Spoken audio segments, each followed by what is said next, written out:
Break ನಂತರ party ರೌಂಡ್ಸ್ಗೆ ಮತ್ತೊಮ್ಮೆ ಸ್ವಾಗತ.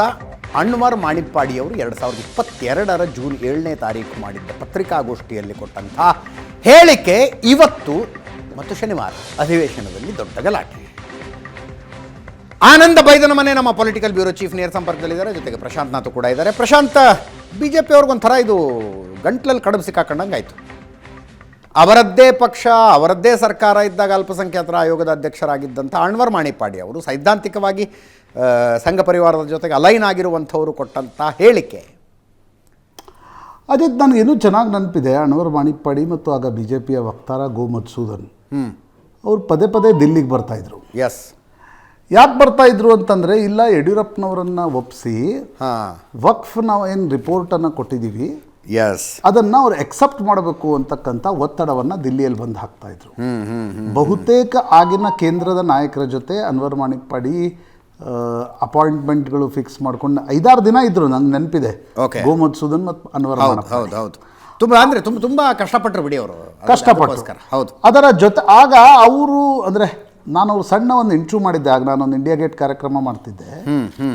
ಆಗ ಅನ್ವರ್ ಮಾಣಿಪ್ಪಾಡಿ ಹೇಳಿದ್ರು, ಇಲ್ಲ ಕಾಂಗ್ರೆಸ್ನ ಅನೇಕ ನಾಯಕರ ಹಗರಣಗಳು ಇದರಲ್ಲಿವೆ, ಆದರೆ ಇದನ್ನು ತೆಗೆದ್ರೆ ಎಲ್ಲಿ ತಮ್ಮದು ಬರುತ್ತೋ ಅನ್ನುವ ಕಾರಣಕ್ಕೋಸ್ಕರ BJPಯ ಕೆಲ ನಾಯಕರು ಇದನ್ನು ರಿಪೋರ್ಟನ್ನು ಒಪ್ಕೊಳ್ಳಿಕ್ಕೆ ತಯಾರಿಲ್ಲ ಅಂತಕ್ಕಂಥದ್ದನ್ನು ಅನ್ವರ್ ಮಾಣಿಪ್ಪಾಡಿ ಆಗ ಖಾಸಗಿಯಾಗೂ ಹೇಳ್ತಿದ್ರು, ಬಹಿರಂಗವಾಗಿ ಕೂಡ ಹೇಳ್ತಿದ್ರು. ಹೌದು.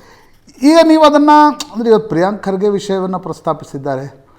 ನನಗನ್ಸುತ್ತೆ ಅನ್ವರ್ ಮಾಣಿಪ್ಪಾಡಿ ಮತ್ತೊಮ್ಮೆ ಇದನ್ನು ಕ್ಲಾರಿಫೈ ಮಾಡಬೇಕಾಗತ್ತೆ. ಕರೆಕ್ಟ್, ಏನು ನಡೀತು, ಯಾಕಂದರೆ ಈ ರೀತಿಯ ಆರೋಪಗಳನ್ನು ಆಗ ಯಾವ ಕಾರಣಕ್ಕೋಸ್ಕರ ಮಾಡಿದರು, ಅವರನ್ನು ಅಲ್ಪಸಂಖ್ಯಾತರ ಆಯೋಗದ ಇದರಲ್ಲಿ ಮುಂದುವರಿಸಲಿಲ್ಲ ಅನ್ನುವ ಕಾರಣಕ್ಕೆ ಮಾಡಿದ್ರ, ಈ ಪರ್ಸ್ನಲಿ ಅವ್ರು ಯಾಕೆ ಮಾಡಿದರು ಆರೋಪವನ್ನು ಅಂತಕ್ಕಂಥದ್ದು ಮತ್ತು ಅದಕ್ಕೇನು ಪ್ರೂಫ್ಗಳಿವೆ.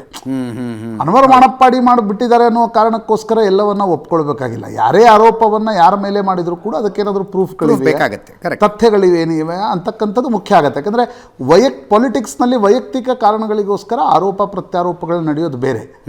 ಭ್ರಷ್ಟಾಚಾರದ ಇಷ್ಟೊಂದು ದೊಡ್ಡ ಪ್ರಮಾಣದ ಹಣದ ಆರೋಪವನ್ನು ಮಾಡಬೇಕಾದ್ರೆ ಅದಕ್ಕೆ ತಥ್ಯಗಳಿವೆಯಾ, ಅಥವಾ ಕರಾಬ್ರೇಟಿಂಗ್ ಏನಾದರೂ ನಿಮ್ಮ ಬಳಿ ಎವಿಡೆನ್ಸ್ ಇದೆ, ಇಲ್ಲ ಅದನ್ನು ಒಪ್ಕೊಳ್ಬೇಕಾಗಿತ್ತು, ಅಲ್ಲಿ ತಡೆದ್ರು ಅಂತಕ್ಕಂಥದ್ದು ಇದೆಯಾ ಅಂತಕ್ಕಂಥದ್ದು. ಮೇಲ್ನೋಟಕ್ಕೆ ಅನ್ವರ್ ಮಾಣಿಪ್ಪಾಡಿ ಬಗ್ಗೆ ಪ್ರಿಯಾಂಕ್ ಖರ್ಗೆ ಏನು ಹೇಳಿದ್ದಾರೆ ಅದು ಸರಿ ಇದೆ. ಅನ್ವರ್ ಮಾಣಿಪ್ಪಾಡಿ ಭಾಳ ಪ್ರಯತ್ನವನ್ನು ಪಟ್ಟರು, ದಿಲ್ಲಿವರೆಗೆ ಓಡಾಡಿದ್ರು, BL ಸಂತೋಷ್ ಅವರನ್ನು ಹಿಡ್ಕೊಂಡು ಅನೇಕರನ್ನು ಕೂಡ ಭೇಟಿ ಆಗ್ತಾ ಇದ್ರು ಅವರು ದಿಲ್ಲಿಯಲ್ಲಿ. ಇವೆಲ್ಲವೂ ಕೂಡ ನಡೆದಿದೆ. ಆದರೆ ಹಣದ ವ್ಯವಹಾರ ವಿಜೇಂದ್ರ ಕೇಳಿದ್ರಾ ಇಲ್ವಾ ಅಂತಕ್ಕಂಥದ್ದು ಒಂದು Vijendra has to clarify, another Anwar Manippady has to clarify. ಹೌದು, ನನಗನ್ಸುತ್ತೆ ಈಗ ನಾವಿಲ್ಲಿ ಕುಳಿತುಕೊಂಡಿಲ್ಲ, ಅವ್ರು ಆರೋಪ ಮಾಡಿದ್ದಾರೆ. ಅವರ ಹೇಳಿಕೆಯನ್ನು ನೋಡಿದ್ವಲ್ಲ ಪ್ರಶಾಂತ್, ಅವ್ರು ಹೇಳೋದು 150 ಕೋಟಿ ಅವರು ಅಂತ ಹೇಳ್ತಾರೋ, ಅವ್ರು ಕೊಡೋದಕ್ಕೆ ಬಂದಾಗಲೇ ಒಪ್ಕೊಂಡಿಲ್ಲ, ನಿಮ್ಮ ಆಫರ್ ಒಪ್ಕೊಳ್ಳಿ ಅಂತ ಬೈದೆ ನಾನು ಅಂತ. ಆಮೇಲೆ ಇವತ್ತು ಕೊಟ್ಟ ಸ್ಪಷ್ಟೀಕರಣದಲ್ಲಿ ಅವ್ರು ಹೇಳ್ತಾರೆ, ಕಾಂಗ್ರೆಸ್ನವ್ರು ನನಗೆ ಮಾಡಿದ್ದು ಆರೋಪ ಏನೋ ಆಮಿಷ ಒಡ್ಡೋದಕ್ಕೆ ಬಂದಿದ್ದು ಕಾಂಗ್ರೆಸ್ನವರು ಅಂತ ಹೇಳ್ತಾರೆ. ಅದೇ ಅಂದರೆ ನೋಡಿ, ಈಗ ವಕ್ಫ್ ಆರೋಪಗಳನ್ನು ಮುಚ್ಚಾಕ್ಲಿಕ್ಕೆ ವಿಜೇಂದ್ರ ಯಾಕೆ 150 ಕೋಟಿ ರೂಪಾಯಿ ಕೊಡ್ತಾರೆ? ಕಾಮನ್ ಸೆನ್ಸ್ನ ಪ್ರಶ್ನೆ. ಎಸ್, ಕಾಂಗ್ರೆಸ್ ಮೇಲಿದ್ದ ಅವರೇನದು ವಿಜೇಂದ್ರ ಯಡಿಯೂರಪ್ಪನವ್ರ ಮೇಲಿದ್ದ ಆರೋಪಗಳಲ್ಲ ಅವು. ಈಗ SR ಹಿರೇಮಠ ಏನೋ ಈ ರೀತಿ ಆರೋಪವನ್ನು ಮಾಡಿದರು ಅಂತ ತಗೊಳ್ಳಿ. ಆಗ SR ಹಿರೇಮಠ ಕೇಸ್ ಹಾಕಿದ್ರು ಯಡಿಯೂರಪ್ಪನವ್ರ ಮೇಲೆ. ಹೌದು. ಅನ್ವರ್ ಮಾಣಿಪ್ಪಾಡಿ ಎತ್ತಿರ್ತಕ್ಕಂಥ ಪ್ರಶ್ನೆಗಳಿಗೂ ಯಡಿಯೂರಪ್ಪನವರ ಕುಟುಂಬಕ್ಕೂ ಏನೂ ಸಂಬಂಧ ಇಲ್ಲ. ಆದರೆ ಕಾಂಗ್ರೆಸ್ ನಾಯಕರ ಬಹುತೇಕ ಪ್ರಕರಣಗಳಿದ್ದರಿಂದ ಅದನ್ನು ಎಬ್ಬಿಸಿದ್ರೆ BJPಯಲ್ಲಿನ ಅನೇಕ ಪ್ರಕರಣಗಳು ಕೂಡ ಹೊರಗೆ ಬರ್ತವೆ ಅನ್ನುವಂಥ ಒಂದು ತರ್ಕಕ್ಕೆ ಆಗ ಪೊಲಿಟಿಕಲ್ ಚರ್ಚೆ ಮತ್ತು ಅದಕ್ಕೊಂದು ಪೊಲಿಟಿಕಲ್ ವೇದಿಕೆ ಸಿಕ್ಕಿತ್ತು. ಆದರೆ ಈ ಹಣದ ಆಮಿಷ ಒಡ್ಡಿಲ್ವಾ ಇದು ಹೆಂಗೆ ಗೊತ್ತಾಗತ್ತೆ? ಮತ್ತು ಅನ್ವರ್ ಮಾಣಿಪ್ಪಾಡಿ ಹೇಳಿಬಿಟ್ರು ಅನ್ನುವ ಕಾರಣಕ್ಕೋಸ್ಕರ ಆದರೆ BJPಗೆ ನನಗನ್ಸುತ್ತೆ ಮೂಡ, ವಾಲ್ಮೀಕಿ, ವಕ್ಫ್ನ ಪ್ರಕರಣ, ಅದಾದಮೇಲೆ ಅಬಕಾರಿ ಪ್ರಕರಣದಲ್ಲಿ BJP ಒಂದು ಫ್ರಂಟ್ ಫುಟ್ನಲ್ಲಿದ್ದಾಗ ಈ ಆರೋಪ ಮತ್ತು ಅನ್ವರ್ ಮಾಣಿಪ್ಪಾಡಿಯವರ ಹೇಳಿಕೆ 2022 ಏನು ರೀಸರ್ಫೇಸ್ ಆಗಿದೆ, ಅದು BJPಗೆ ಮುಜುಗರ ಮತ್ತೊಂದು ಹಿನ್ನಡೆಯನ್ನಂತೂ ನಿಶ್ಚಿತವಾಗಿ ತಂದಿದೆ. ಅದರಲ್ಲೂ ವಿಜಯೇಂದ್ರಗೆ, ಯಾಕಂದರೆ ಯತ್ನಾಳ್ರ ಪದೇ ಆರೋಪ ಇದೇ ಲೈನ್ನಲ್ಲಿರುತ್ತೆ. ಬಟ್ ಯತ್ನಾಳ್ರು ಒಂಥರ ಸಪೋರ್ಟಿಗೆ ನಿಂತ್ಕೊಂಡ್ರು. ಅದ್ರ ಬಗ್ಗೆ ಮಾತಾಡೋಣ, ಅದು ಪ್ರತ್ಯೇಕ ಚರ್ಚೆ. ಮುಗಿದು ಹೋಯಿತಾ ಅಂತ ಅನ್ನೋದ್ರ ಬಗ್ಗೆ ಚರ್ಚೆ, ಅದು ಪ್ರತ್ಯೇಕ.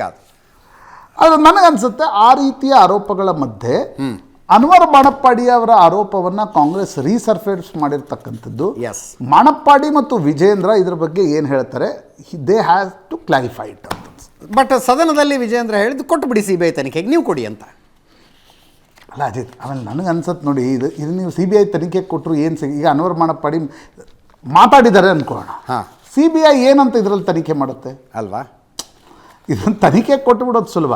ಬಟ್ ಅನ್ವರ್ ಮಾಣಪ್ಪಾಡಿ 2022ರಲ್ಲಿ ಕೊಟ್ಟ ಹೇಳಿಕೆಗೆ ಬದ್ಧರಾಗಿರ್ತಾರ ಅಥವಾ ಆಗಿನ ಸಂದರ್ಭದಲ್ಲಿ ಈಗ ಯತ್ನಾಳ್ರು ಆರೋಪ ಮಾಡಿದರು 2,000 ಕೋಟಿ ರೂಪಾಯಿ ಮುಖ್ಯಮಂತ್ರಿ ಅಂತಕ್ಕಂಥದ್ದು. ನೀವು ಅದನ್ನು ಪ್ರೂವ್ ಮಾಡೋಕ್ಕಾಗತ್ತಾ? ಯತ್ನಾಳ್ರೆ ಸ್ವತಃ ನಾಳೆ ಪ್ರೂವ್ ಮಾಡೋಕ್ಕಾಗತ್ತಾ? ಅಥವಾ 7:30ಗೆ ಅನ್ವರ್ ಮಾಣಿಪ್ಪಾಡಿ ಅವರು ಲೈವ್ ನಲ್ಲಿ ಇರ್ತಾರೆ ನಮ್ಮ ಜೊತೆಗೆ. ನಾವು ಮಾತಾಡೋದಕ್ಕಿಂತ ಅನ್ವರ್ ಮಾಣಿಪ್ಪಾಡಿ ಅವರು ಮಾತಾಡಬೇಕು.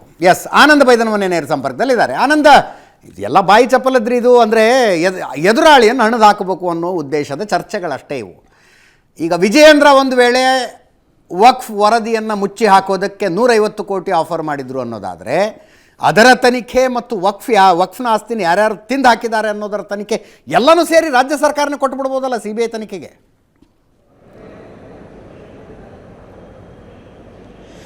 ಎಸ್, ಖಂಡಿತವಾಗ್ಲೂ ಕೂಡ. ಅಂದರೆ ರಾಜ್ಯ ಸರ್ಕಾರಕ್ಕೆ ಈ ರೀತಿಯಾಗಿರುವಂಥ ತನಿಖೆಗೆ ಆದೇಶ ಮಾಡಲಿಕ್ಕೆ ಎಲ್ಲ ರೀತಿಯ ಅವಕಾಶಗಳು ಕೂಡ ಇದೆ. ಇಂಥ ಗಂಭೀರವಾದಂಥ ಪ್ರಕರಣ ಬೆಳಕಿಗೆ ಬಂದಾಗ ಒಂದು ಶುದ್ಧವಾಗಿರ್ತಕ್ಕಂಥ ತನಿಖೆ ಆಗಬೇಕು ಅಂತ ಆಳಿತರವಾಗಿರ್ತಕ್ಕಂಥ ಕಾಂಗ್ರೆಸ್ಗೆ ಅನಿಸಿದ್ದೆ. ಆದರೆ ನಿಜವಾಗ್ಲೂ ಕೂಡ ಅವರು ತನಿಖೆ ಮಾಡಬೇಕು ಅನ್ನುವಂಥ ರೀತಿಯಲ್ಲಿ ಅವರ ಇಚ್ಛೆ ಇದ್ದಿದ್ದೆ ಆದರೆ ತನಿಖೆಗೆ ಆದೇಶ ಮಾಡ್ಬೋದು. ಸಚಿವ ಸಂಪುಟದಲ್ಲಿ ಬಗ್ಗೆ ಚರ್ಚೆ ಮಾಡಿ ಒಂದು ತೀರ್ಮಾನ ತೆಗೆದುಕೊಂಡು ರೆಫರ್ ಮಾಡಲಿಕ್ಕೆ ಅವಕಾಶಗಳಿದೆ.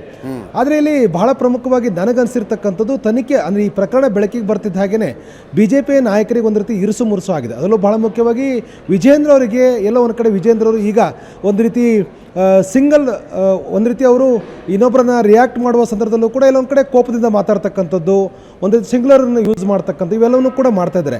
ಪ್ರಿಯಾಂಕರ್ಗೆ ಮಾತಾಡಬೇಕಾದ್ರೆ ಸಿಂಗ್ಲರನ್ನು ಕೂಡ ಯೂಸ್ ಮಾಡ್ತಾರೆ. ಅಂದರೆ ಅಷ್ಟು ಅಗತ್ಯ ಇರಲಿಲ್ಲ ಅಂತಕ್ಕಂಥ ಚರ್ಚೆಗಳು ಕೂಡ ಈಗ ಶುರುವಾಗಿದೆ.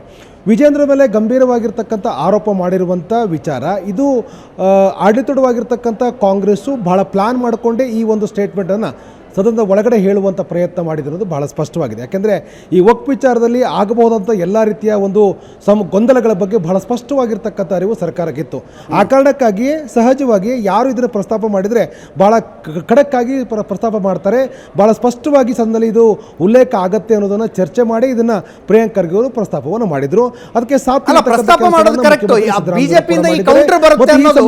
ಅಂದಾಜಿರಬಹುದಾಗಿತ್ತ ಅಂತ.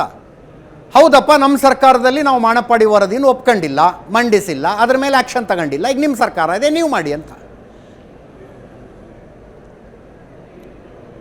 ಎಸ್, ನಿಶ್ಚಯವಾಗಲೂ ಕೂಡ ಇದನ್ನು BJP ನಾಯಕರು ಹೇಳ್ತಾ ಇರೋದು ಸರಿ ಇದೆ. ಆದರೆ ಎಲ್ಲ ಒಂದು ಕಡೆ ಕಾಂಗ್ರೆಸ್ ನಾಯಕರು ಹೇಳ್ತಾ ಇರತಕ್ಕಂಥದ್ದು ಒಬ್ಬ ಆಯೋಗದ ಅಧ್ಯಕ್ಷ ಕೊಟ್ಟಿರ್ತಕ್ಕಂಥ ಪತ್ರ, ಅದು ಸಾಮಾನ್ಯ ವ್ಯಕ್ತಿ ಕೊಟ್ಟಿರುವಂಥ ಪತ್ರ ಅಲ್ಲ. ಇದು ಪ್ರಧಾನಿ ಪತ್ರ ಬರೀತಾರೆ, JP ನಡ್ಡಾ ಅವರಿಗೆ ಪತ್ರ ಬರೀತಾರೆ, ಅಮಿತ್ ಶಾ ಅವರಿಗೆ ಪತ್ರ ಬರೀತಾರೆ.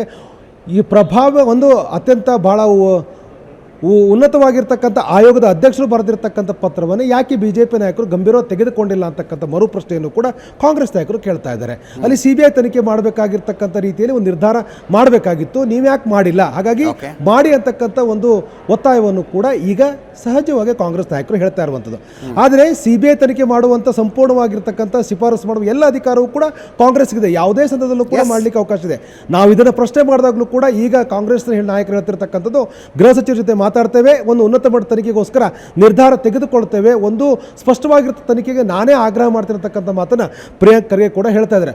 ಒಂದಂತೂ ಸ್ಪಷ್ಟ, BJPಯ ಒಂದು ಏನು ಆರೋಪ ಇತ್ತು, BJPಯ ಒಂದು ದೊಡ್ಡ ಮಟ್ಟದ ಒತ್ತಡಗಳು, ಸವಾಲುಗಳು ಏನು ಸದ್ಯದಲ್ಲಿ ವ್ಯಕ್ತವಾಗ್ತಾ ಇತ್ತು, ಅದಕ್ಕೆ ಒಂದು ಪ್ರತಿರೋಧವಾಗಿ ಒಂದು ಯಾವ ಸ್ಟ್ರಾಟಜಿ ಮಾಡಬೇಕು ಅಂತೇಳಿ ಗಂಭೀರವಾಗಿ ಚರ್ಚೆ ಮಾಡಿ ಕಾಂಗ್ರೆಸ್ ನಾಯಕರು ಪ್ರಿಯಾಂಕಾ ಖರ್ಗೆ ಮೂಲಕ ಇದನ್ನು ಪ್ರಸ್ತಾಪ ಮಾಡುವಂಥ ಪ್ರಯತ್ನವನ್ನು ಮಾಡಿದಂತೂ ಸ್ಪಷ್ಟ.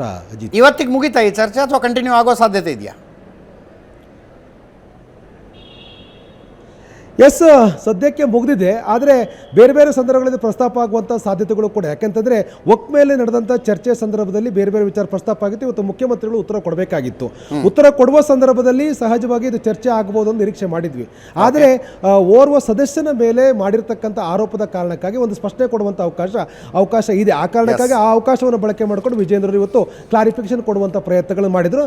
ಮತ್ತು ನಾಳೆ ಮುಖ್ಯಮಂತ್ರಿಗಳು ವಕ್ಫ್ ಚರ್ಚೆ ಸಂದರ್ಭದಲ್ಲಿ ಆಗಿರ್ತಕ್ಕಂಥ ಚರ್ಚೆಗೆ ಸಹಜವಾಗಿ ಉತ್ತರ ಕೊಡಬೇಕಾಗಿದೆ. ಆ ಉತ್ತರ ಕೊಡೋ ಸಂದರ್ಭದಲ್ಲಿ ಇದು ಮತ್ತೆ ಪ್ರಸ್ತಾಪ ಆಗುತ್ತೆ, ಸಹಜ ಮತ್ತೆ ಗದ್ದಲಕ್ಕೆ ಅವಕಾಶ ಆಗ್ತಕ್ಕಂಥ ಎಲ್ಲ ಸಾಧ್ಯತೆಗಳು ಕೂಡ ಇದೆ. ಅಜಿತ್, ಕ್ವಿಕ್ ರಿಯಾಕ್ಷನ್, ನೀವು ಸದನದಲ್ಲೇ ಇರೋದ್ರಿಂದ ಕೇಳ್ತಾ ಇದ್ದೀನಿ. ಬಸನಗೌಡ ಪಾಟೀಲ್ ಯತ್ನಾಳ್ರ ಮಾತುಗಳನ್ನು ನೋಡಿದ್ರೆ ಏನು ಅನ್ನಿಸ್ತಾ ಇದೆ? ಏನೋ ಒಂದು ಟ್ರೂಸ್ ಆಗಿದೆ, ಸಂಧಾನ ಆಗಿದೆ ಅಂತ ಅನ್ನಿಸ್ತಿದ್ಯಾ? ಎದ್ದು ನಿಂತು ಹೇಳಿದ್ರು ಅವರು ಸದನದಲ್ಲಿ ಅವರು ಹಾಜರಿಲ್ಲ, ಅವರು ಬಂದ ಮೇಲೆ ಮಾತಾಡ್ಬೇಕು. ನನಗನ್ನಿಸಿದ ಎಸ್, ನನಗನ್ಸಿದ ಪ್ರಕಾರ ಬಸನಗೌಡ ಪಾಟೀಲ್ ಎತ್ತಾಳರು ಒಂದು ರೀತಿ ಪಾರ್ಟಿಯ ಪರವಾಗಿ ಬ್ಯಾಲೆನ್ಸ್ ಮಾಡ್ತಕ್ಕಂಥ ಪ್ರಯತ್ನ ಮಾಡಿದೆ. ಆದರೆ ಒಂದಂತೂ ಸ್ಪಷ್ಟ, ನಾನು ಗಮನಿಸಿದಾಗೆ ಪ್ರಿಯಾಂಕಾ ಖರ್ಗೆ ಯಾವ ವಿಚಾರ ಪ್ರಸ್ತಾಪ ಮಾಡಿದ್ರು ಕೂಡ ಎತ್ತಾಳರು ಅದಕ್ಕೆ ವಿರೋಧ ವ್ಯಕ್ತಪಡಿಸ್ತಾನೆ ಬರ್ತಾರೆ. ಅದು ಸೈದ್ಧಾಂತಿಕವಾಗಿ ಎಲ್ಲ ವ್ಯತ್ಯಾಸಗಳಿದ್ದಂಗೆ ಇದೆ. ಆ ಕಾರಣಕ್ಕೆ ಯಾವುದೇ ವಿಚಾರ, ಈ ಕೇವಲ ಇದು ವಕ್ಫ್ ವಿಚಾರ ಅಷ್ಟೇ ಅಲ್ಲ, ಯಾವುದೇ ವಿಚಾರಗಳ ಬಗ್ಗೆನೂ ಕೂಡ ಖರ್ಗೆ ಪ್ರಸ್ತಾಪ ಮಾಡಿದ್ರೆ ಅದಕ್ಕೆ ವಿರೋಧ ವ್ಯಕ್ತಪಡಿಸೋದನ್ನ ಸಹಜವಾಗಿ ಎತ್ತಾಳರು ಮಾಡ್ಕೊಂಡು ಬರ್ತಾರೆ. ಇವತ್ತು ಕೂಡ ಅದು ಆಗಿದೆ ಹೊರತು ಬೇರೆ ಯಾವುದೇ ರೀತಿಯಾದ ವಿಜೇಂದ್ರ ಪರವಾಗಿ ಬ್ಯಾಟಿಂಗ್ ಮಾಡ್ದಂಗೆ ನನಗನ್ನಿಸ್ತಾ ಇಲ್ಲ. ಆದರೆ ಪಾರ್ಟಿ ಫೋರಮ್ನಲ್ಲಿ ಏನು ಬ್ಯಾಟಿಂಗ್ ಮಾಡಬೇಕಾಯ್ತು ಆ ಬ್ಯಾಟಿಂಗನ್ನು ಮಾಡಿದ್ದಾರೆ. ಎಸ್, ಪ್ರಶಾಂತ್, ನಿಮಗೇನು ಅನಿಸುತ್ತೆ? ಇದು ಬರೀ ಪಕ್ಷದ ಪರವಾಗಿ ಬ್ಯಾಟಿಂಗ್ ಮಾಡಿದ್ದ ಅಥವಾ ಒಳಗಿಂದೊಳಗೆ ಏನೋ ಒಂದು ಟ್ರೂಸ್ ಥರದ್ದಾಗಿದೆಯಾ? ಅಲ್ಲ, ಟ್ರೂಸ್ ಅಂಥದ್ದೇನು ಇನ್ನೂ ಆಗಿಲ್ಲ. ಓಕೆ, ಆದರೆ ಇವತ್ತಿಲ್ಲ ನಾಳೆ ಟ್ರೂಸ್ ಆಗುತ್ತೆ ಅಂತಕ್ಕಂಥದ್ದು ಹೈಕಮಾಂಡ್ ಅದರಲ್ಲಿ ಮಧ್ಯಪ್ರವೇಶ ಮಾಡುತ್ತೆ ಅಂತಕ್ಕಂಥದ್ದು ಇಬ್ರಿಗೂ ಗೊತ್ತಿದೆ. ಬಟ್ ಇಟ್ಸ್ ಕ್ವೈಟ್ ಇಂಟ್ರೆಸ್ಟಿಂಗ್ ಅಲ್ವಾ? ನಾನು ತುಂಬ ಅಂದರೆ ನನಗೆ ತುಂಬ ಆಶ್ಚರ್ಯ ಆಯಿತು.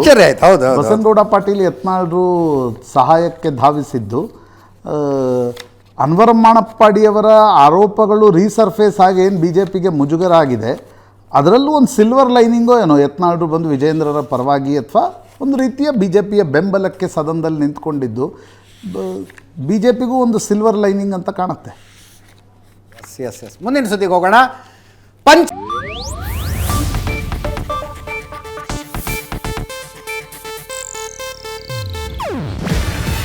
ಇದು ಏಷ್ಯಾನೆಟ್ ನ್ಯೂಸ್ ನೆಟ್ವರ್ಕ್ ಪ್ರಸ್ತುತಿ. ನೀವು ನೋಡ್ತಿದ್ದೀರಾ ಏಷ್ಯಾನೆಟ್ ಸುವರ್ಣ ನ್ಯೂಸ್.